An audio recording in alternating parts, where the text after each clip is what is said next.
नमस्कार दोस्तों, welcome to high classes. दोस्तों आज हम देखेंगे भौतिकी का, फिजिक्स का सबसे ज़्यादा मोस्ट इम्पॉर्टेंट क्वेश्चन, 5 मार्क्स का क्वेश्चन जो आपके बोर्ड एग्जाम 2023 के लिए मोस्ट इम्पॉर्टेंट। ठीक है, तो दोस्तों आपको वीडियो को लास्ट तक वॉच करना है, तभी पूरा आप समझ में आएगा। ठीक है, चलिए स्टार्ट करते हैं हम लोग। और आपका जो क्वेश्चन आंसर होगा हिंदी में भी है और इंग्लिश में भी। ठीक है, जो भी बच्चा लोग हिंदी मीडियम है वो भी देख सकता है और जो इंग्लिश मीडियम है वो भी देख सकता है। ठीक है, चलिए स्टार्ट करते हैं हम लोग बिना लेट किए हुए। पहला सवाल देखिए। ठीक है, पार्श्वक्रम संयोजन किसे कहते हैं? प्रतिरोधों को R1, R2 और R3 को पार्श्वक्रम में संयोजित करने पर समतुल्य प्रतिरोध का व्यंजक प्राप्त कीजिए। ठीक है, what is the parallel combination? Derive an expression for equivalent resistance after combining R1, R2 and R3 in a parallel. ठीक है, अब इसका आंसर देखिए। ठीक है, पैरेलल कॉम्बिनेशन। ठीक है, व्हेन टू और मोर रेजिस्टेंसेस, ठीक है, are connected between the same two points they are said to be connected in parallel combination. ठीक है, यहाँ पर आप डायग्राम देखिए। ठीक है, यहाँ पर जो R1 है, ठीक है, यहाँ पर डायग्राम देखिएगा, रेजिस्टेंस R1, R2, R3 को, ठीक है, पॉइंट ए और बी के बीच में, ठीक है, कनेक्ट कर दिया गया। ठीक है, तो इस प्रकार जो कॉम्बिनेशन दिखाई पड़ रहा है इसको बोलते हैं हम लोग पैरेलल कॉम्बिनेशन। ठीक है, पार्श्वक्रम संयोजन। ठीक है, जब दो या दो से अधिक प्रतिरोधकों को दो समान बिंदुओं के बीच जोड़ा जाता है तो इस प्रकार के संयोजन को पार्श्वक्रम संयोजन कहा जाता है। ठीक है, अब आगे समझिएगा इसका डेरिवेशन। ठीक है, व्यंजक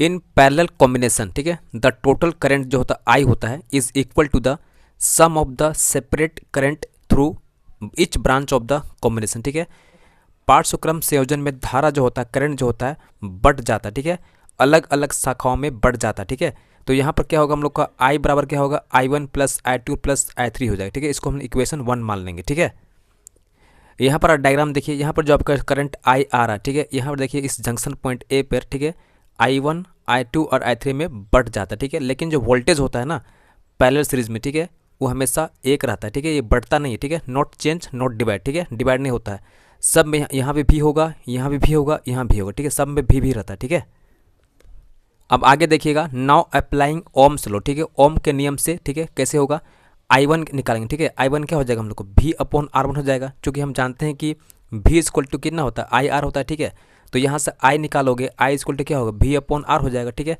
तो इसलिए यहाँ पर क्या लिखेंगे हम लोग, I1 बराबर V/R1। ठीक है, I2 बराबर क्या होगा, V/R2 एंड I3 क्या होगा हम लोग का V/R3 होगा। क्योंकि ये बताया था भी जो वोल्टेज होता है वो चेंज नहीं करता। ठीक है, इसलिए भी सब में रहेगा, लेकिन ये रेजिस्टेंस जो होगा हम लोग का R1, R2, R3 हो जाएगा और करंट क्या होगा हम लोग का बढ़ जाता है, इसलिए I1, I2 और I3 रहेगा। ठीक है, अब आगे देखिएगा, now putting the value of I1, I2 and I3, ठीक है, इन इक्वेशन 1, यानी I1, I2, I3 का जो मान है समीकरण 1 में रखने पर। ठीक है, तो I बराबर हो जाएगा हम लोग का I1 plus I2 plus I3, ये हम लोग का समीकरण 1 था, इक्वेशन 1 था। ठीक है, इसमें हम वैल्यू पुट कर देंगे, I की वैल्यू कितना होगा, V/RP हो जाएगा। यहाँ P क्या है, पैरेलल बता रहा है। ठीक है, पैरेलल है। ठीक है, और इक्वल टू I1 की वैल्यू पुट करेंगे V/R1। ठीक है, इसका वैल्यू पुट करेंगे V/R2, इसका वैल्यू पुट करेंगे V/R3। ठीक है, अब क्या करेंगे, यहाँ से भी कॉमन निकाल देंगे। ठीक है, भी कॉमन निकाल देंगे तो यहाँ से भी कॉमन निकल जाएगा। ठीक है, तो क्या बचेगा हम लोग का, 1/R1 बचेगा, 1/R2 बचेगा, 1/R3 बचेगा। ठीक है, अब यहाँ से भी और भी को कैंसिल कर देंगे। ठीक है, तो हम लोग को कितना वैल्यू आएगा, देखो यहाँ हम लोग वैल्यू आएगा 1/RP, ठीक है, बराबर 1/R1 plus 1/R2 plus 1/R3 आएगा। ठीक है, यही हम लोग का कहलाता है इक्विवेलेंट रेजिस्टेंस कहलाता है, समतुल्य प्रतिरोध कहलाता है। ठीक है, यही हमसे क्वेश्चन पूछा था प्रूव करने के लिए, तो हमने ये प्रूव कर दिया। ठीक है, याद रखिएगा, पैरेलल कॉम्बिनेशन में क्या होता है, रेजिस्टेंस घट जाता है। ठीक है, कम हो जाता है, चूँकि ये रेसिप्रोकल में आ गया। ठीक है, तो ये आपका परफेक्ट आंसर होता है। चलिए आगे देखिएगा, मोस्ट इंपॉर्टेंट क्वेश्चन आपके एग्जाम के लिए, ओम के नियम को लिखिए तथा इसे सत्यापित कीजिए। ठीक है, right Ohm's law and verify या प्रूव इट। ठीक है, पहले इसका आंसर देखिए अंग्रेजी में, उसके बाद हिंदी में। ठीक है, आंसर देखिएगा, Ohm's law, the electric current flowing through a metallic wire is directly proportional to the potential difference V across its ends provided its temperature remain the same। ठीक है, this is called ohms law. ठीक है, बहुत ही simple law है। ठीक है, बहुत ही simple law. अब यहाँ पर ध्यान दीजिएगा। ठीक है, पॉइंट X और Y के बीच में, ठीक है, एक कंडक्टर रखा गया है, रेजिस्टेंस R रखा गया है। ठीक है, अब यहाँ पर जो वोल्टेज V प्रोड्यूस हो रहा है, ठीक है, वो क्या करेगा, इस करंट के डायरेक्टली प्रोपोर्शनल होगा। ठीक है, अर्थात वोल्टेज भी बढ़ेगा तो करंट भी बढ़ेगा। ठीक है, और वोल्टेज भी कम होगा तो करंट भी कम हो जाएगा। ठीक है, और आपको एक बात याद रखना है, यहाँ पर जो सेटअप किया गया ना उसमें टेम्परेचर को हमेशा कांस्टेंट रखा जाता है। क्यों रखा जाता है, क्योंकि अगर टेम्परेचर बढ़े घटेगा ना तो ये वोल्टेज है ना, वोल्टेज और आई, इसका मान भी, इसका जो रीडिंग होता है वो भी चेंज कर सकता है। ठीक है, इसलिए हम लोग क्या करते हैं, करंट को हमेशा कांस्टेंट रखा जाता है। ठीक है, अब इसका मैथमेटिकल फॉर्म देखिए, भी डायरेक्टली प्रोपोर्शनल टू क्या होगा, करंट होगा। ठीक है, तो यहाँ भी इक्वल टू क्या होगा, इसको हटा देंगे तो आर आ जाएगा। ठीक है, तो आर हो जाएगा हम लोग भी upon I equal to constant हो जाएगा। ठीक है, हेयर आई क्या है, करंट है, आर क्या है, रेजिस्टेंस है, और भी क्या है, पोटेंशियल डिफरेंस। ठीक है, अब आगे समझिएगा वेरीफाइंग ओम्स लॉ। ठीक है, let's resistance used for verification be R, make a circuit of R, voltmeter and ammeter measuring. ठीक है, voltage and current through R, rheostat variable resistor. आगे देखिएगा एंड सेल। ठीक है, note down the values of voltage and current shown by voltmeter and ammeter, repeat the above for different values of rheostat, record data in tabular form and calculate V upon I for each case, plot V versus I on a graph paper. उसके बाद देखिएगा most important line है, a straight line. ठीक है, a straight line is obtained whose slope equal resistance. ठीक है, यही सबसे आंसर का सबसे मेन पॉइंट। ठीक है, a straight line is obtained whose slope equal resistance. ठीक है, इसको समझिएगा भी। देखिए अब यहाँ पर देखिएगा, यहाँ पर जो वोल्ट मीटर V है और एम मीटर A। ठीक है, यहाँ से हम क्या करेंगे, वोल्ट मीटर से वोल्ट को, ठीक है, और एम मीटर से करंट को, ठीक है, माप लेंगे। ठीक है, रीडिंग कर लेंगे और इसको टेबल फॉर्म में रखेंगे। ठीक है, और यहाँ से हम क्या करेंगे, V अपॉन आई का मान निकाल लेंगे। ठीक है, और इसको क्या करेंगे, ग्राफ में प्लॉट कर देंगे। ठीक है, एक्स अक्ष में रखेंगे करंट को और वाई अक्ष में रखेंगे पोटेंशियल डिफरेंस को। ठीक है, तो यहाँ से बिंदु ओ से, ठीक है, ओरिजिन पॉइंट से ग्राफ निकलेगा जो कि स्ट्रेट लाइन होगा। ठीक है, और यहाँ ध्यान दीजिएगा स्लोप क्या होगा, delta V upon delta A होगा जो कि कांस्टेंट होता है। ठीक है, यह आपका मेन पॉइंट है आंसर का। ठीक है, अब इसका आंसर देखिएगा हिंदी में। ठीक है, ओम का नियम, नियत ताप पर किसी चालक में प्रवाहित होने वाली धारा चालक के सिरों के बीच उत्पन्न होने वाले विभवांतर V के समानुपाती होता है। ठीक है, अर्थात V समानुपाती I होगा, यानी V बराबर IR होगा। यहाँ से R निकाल देंगे तो V अपॉन I हो जाएगा, नियतांक हो जाएगा। ठीक है, कांस्टेंट रहेगा, जहाँ I क्या है, धारा है, V विभवांतर है और R क्या है, प्रतिरोध है। ठीक है, अब आगे देखिएगा इसका सत्यापन। ठीक है, ओम के नियम का सत्यापन, सबसे पहले परिपथ में बैटरी, परिवर्तनशील प्रतिरोध और आमीटर को श्रेणी क्रम में जोड़ा जाता है। ठीक है, जब कुंजी को ऑन करते हैं तो धारा प्रवाहित होने लगती है। अब आमीटर से धारा I तथा वोल्टमीटर V से विभवांतर को पढ़ लिया जाता है, रीड कर लिया जाता है। ठीक है, और इसके अलग अलग मान के लिए V अपॉन I का मान ज्ञात किया जाता है तथा इस मान को सारणी में रखकर एक ग्राफ पेपर पर अंकित किया जाता है। ग्राफ पेपर में एक्स अक्ष में धारा तथा वाई अक्ष में विभवांतर का मान को रखा जाता है और ग्राफ खींचा जाता है।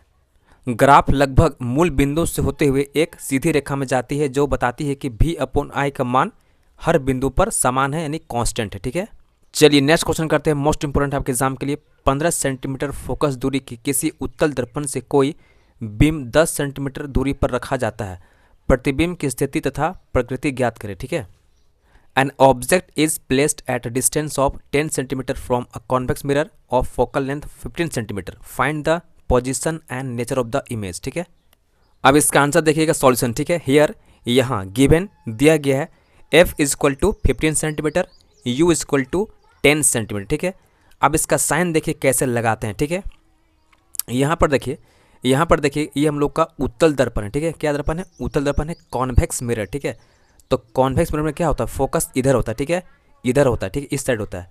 तो ग्राफ में देखोगे तो प्लस साइन किधर होता है, इधर होता है ना, तो F क्या हो जाएगा हम लोग का, प्लस हो जाएगा। ठीक है, और U देखो किधर रखा गया, इधर रखा गया। ठीक है, इसका साइन क्या होगा, नेगेटिव ना होगा। ठीक है, नेगेटिव होगा तो माइनस क्या होगा, 10 सेंटीमीटर। U हमेशा नेगेटिव होता है, याद रखिएगा। ठीक है ना, U हमेशा नेगेटिव होता है, याद रखिएगा। ठीक है, अब यहाँ पर आगे देखिएगा V हमको निकालना है। ठीक है, और हमको M निकालना है, आवर्धन निकालना है, मैग्नीफिकेशन निकालना है। ठीक है, नाउ अब देखिए मिरर फॉर्मूले से, दर्पण सूत्र से। ठीक है, 1/F बराबर क्या होगा, 1/V प्लस 1/U हो जाएगा। ठीक है, अब आगे देखिए 1/F। ठीक है, इसको इधर ले आओ, माइनस 1/U हो जाएगा बराबर 1/V। ठीक है, अब वैल्यू पुट कर दो, 1/15 माइनस 1/-10। ठीक है, यहाँ से नेगेटिव और नेगेटिव क्या हो जाएगा, प्लस हो जाएगा। तो 1/V बराबर क्या होगा, 1/15 प्लस 1/10 हो जाएगा। ठीक है, अब आगे देखिएगा 15 और 10 को एलसीएम निकाल देंगे। ठीक है, कितना आएगा, 30 आएगा। तो यहाँ देखो नीचे रख देंगे 30। ठीक है, इसको डिवाइड करेंगे 2 आएगा। ठीक है, इसको डिवाइड करेंगे 3 आएगा। ठीक है, कितना होगा, 5/30 आ जाएगा। उसके बाद इसको काटोगे। ठीक है, 5 1 5 हो जाएगा और 5 6 30 हो जाएगा। ठीक है, 5 6 30 हो जाएगा। ठीक है, तो ये आएगा हम लोग वैल्यू 1/v बराबर 1/6 आ जाएगा। ठीक है, तो यहाँ से भी निकल जाएगा हम लोग प्लस 6 सेंटीमीटर आ जाएगा। ठीक है, तो भी निकल गया हम लोग का 6 सेंटीमीटर। उसके बाद आपको निकालना है m। ठीक है, तो m निकालना है, मैग्नीफिकेशन आवर्धन निकालना है। तो इसका फॉर्मूला क्या होता है, -v/u होता है। ठीक है, तो यहाँ वैल्यू पुट कर दोगे, -6 हो जाएगा -10। ठीक है, यहाँ नेगेटिव नेगेटिव प्लस हो जाएगा। ठीक है, तो 2/5 आएगा, इसको डिवाइड करोगे तो प्लस 0.4 आएगा। ठीक है, उसके बाद नेक्स्ट पॉइंट देखिएगा, सबसे ज़्यादा इंपॉर्टेंट पॉइंट है, द इमेज इज़ वर्चुअल। ठीक है, इरेक्ट एंड हाईली डिमिनिश्ड होगा। ठीक है, हमेशा याद रखना कॉन्वेक्स मिरर में, ठीक है, वर्चुअल होता है, इरेक्ट होता है और हाईली डिमिनिश्ड होता है। ठीक है, पॉइंट साइज होता है। ठीक है, ऑफ फैक्टर 0.4 जो आया ना एम का वैल्यू, उसको लिखना। ठीक है, अर्थात प्रतिबिंब आभासी होगा, सीधा होगा तथा बिंदु आकार में होगा। ठीक है, अर्थात प्लस 0.4 यानी बहुत छोटा होगा। ठीक है, तो दोस्तों ये था हम लोग का साइंस का वेरी इंपॉर्टेंट क्वेश्चन जो आपके बोर्ड एग्जाम के लिए इंपॉर्टेंट है। आगे आपको नेक्स्ट वीडियो में इसी प्रकार से इंपॉर्टेंट कंटेंट और वीडियोस मिलेगा। ठीक है, मोस्ट इंपॉर्टेंट क्वेश्चन मिलेगा, VVI क्वेश्चन मिलेगा। दोस्तों जो भी लोग नए जुड़ रहे हैं चैनल में, प्लीज़ सब्सक्राइब करना, तभी आपको फायदा पहुंचेगा। ठीक है, चलिए मिलते हैं नेक्स्ट वीडियो में। धन्यवाद, जय हिंद।